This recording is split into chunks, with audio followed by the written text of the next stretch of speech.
Hello everyone, welcome to the tax show.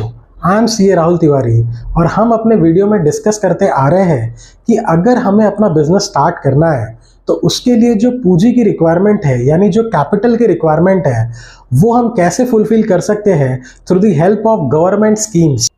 हमने बात की पीएमएजीपी लोन के बारे में और ऐसे ही आज एक स्कीम के बारे में डिस्कस करेंगे जिसका नाम है स्टैंड अप इंडिया स्कीम, जिसकी हेल्प से वुमेन एंटरप्रेन्योर्स या SC/ST एप्लीकेंट्स को 10 लाख से लेकर के 1 करोड़ तक की फाइनेंस मिल सकती है अपने बिजनेस को स्टार्ट करने के लिए। तो इस वीडियो में हम बात करेंगे स्टैंड अप इंडिया स्कीम आखिर है क्या, उसमें गवर्नमेंट असिस्टेंस कितनी मिलेगी, इसका एलिजिबिलिटी क्राइटेरिया क्या है, कौन से डॉक्यूमेंट्स हमारे पास अवेलेबल होने चाहिए इस स्कीम में अप्लाई करने के लिए, कौन सी वेबसाइट के थ्रू हम इसे अप्लाई कर सकते हैं और क्या रीजंस है जिसके वजह से हमारे एप्लीकेशन रिजेक्ट हो सकते हैं।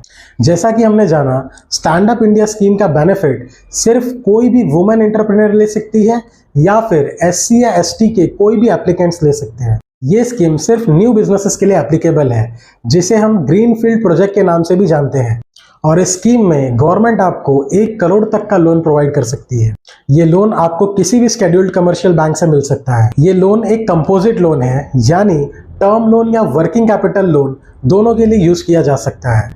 टर्म लोन यानी वो लोन जो आपके बिजनेस को स्टार्ट करने के लिए जैसे मशीनरी की रिक्वायर्ड है तो फर्स्ट टाइम इन्वेस्टमेंट के लिए माना जाता है, और वर्किंग कैपिटल लोन यानी आपकी day to day business affairs को फाइनेंस करने के लिए जो लोन या फंडिंग की रिक्वायरमेंट होती है उसे वर्किंग कैपिटल लोन कहा जाता है।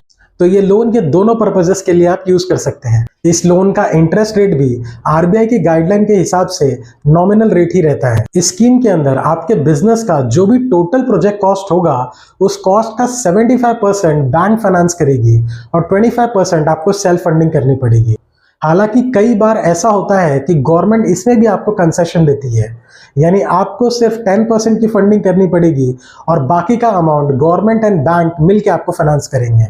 अगर आपके बिजनेस प्रोजेक्ट पे बैंक और सरकार दोनों को ही भरोसा हो जाता है तो आपको कोलैटरल सिक्योरिटी देने की भी कोई जरूरत नहीं है। गवर्नमेंट खुद आपके लोन रिपेमेंट की सिक्योरिटी ले लेती है अंडर CGFSIL स्कीम, और क्योंकि आपकी गारंटी गवर्नमेंट ने ली है बैंक आपको इजीली फाइनेंस दे देती है। इस लोन का जो टेन्योर है वो 7 साल का है और आपको मोरेटोरियम पीरियड भी मिलेगा 18 महीने का। यानी हो सकता है कि आपका बिजनेस स्टार्ट हुआ और आपको इमीडिएट प्रॉफिट्स नहीं मिल रहे हैं टू रीपे द लोन, तो बिजनेस स्टार्ट होने से लेकर के 18 महीने तक आपके पास EMI का बर्डन नहीं आएगा। 18 महीने बाद आपकी EMI शुरू की जाएगी, हालांकि इस दौरान आप पे इंटरेस्ट एप्लीकेबल होगा। अब बात कर लेते हैं स्कीम में अप्लाई करने की एलिजिबिलिटी क्राइटेरिया के बारे में। तो जो एप्लीकेंट है वो एक वुमेन एंटरप्रेन्योर होनी चाहिए या फिर SC या ST कास्ट से बिलोंग कर रहे हैं कोई भी एप्लीकेंट हो सकते हैं। एप्लीकेंट की एज 18 साल से ज्यादा की होनी चाहिए।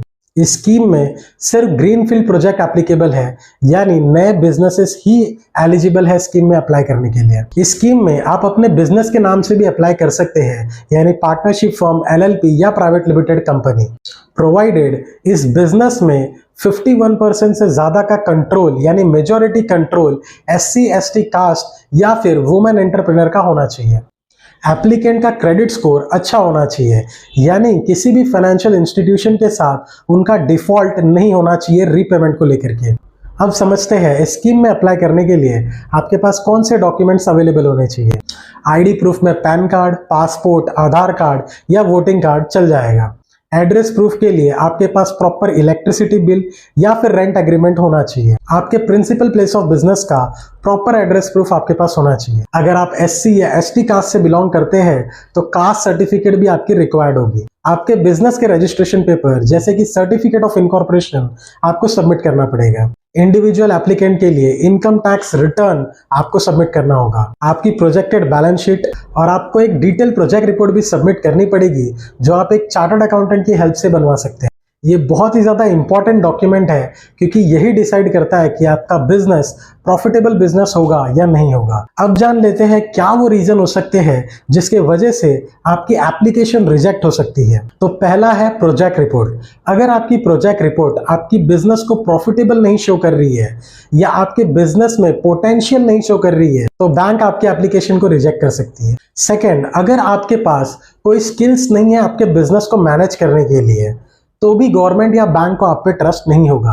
तीसरा, अगर आप ऑफलाइन प्रोसेस से एप्लीकेशन करते हैं तो कई बार बैंक एग्जीक्यूटिव्स आपकी फाइल को टाइमली सबमिट नहीं करते हैं, जिसकी वजह से वो रिजेक्ट हो सकता है। तो मेरा सजेशन ये होगा कि आप ऑनलाइन प्रोसेस से अप्लाई करें, क्योंकि वहां पे बैंक अकाउंटेबल होता है आपको आंसर करने के लिए कि आपका अगर फाइल रिजेक्ट हुआ है तो क्या रीजंस है, और आपके पास भी रिकॉर्ड होता है कि आपने प्रॉपर डिटेल्स टाइमली फाइल किए हैं।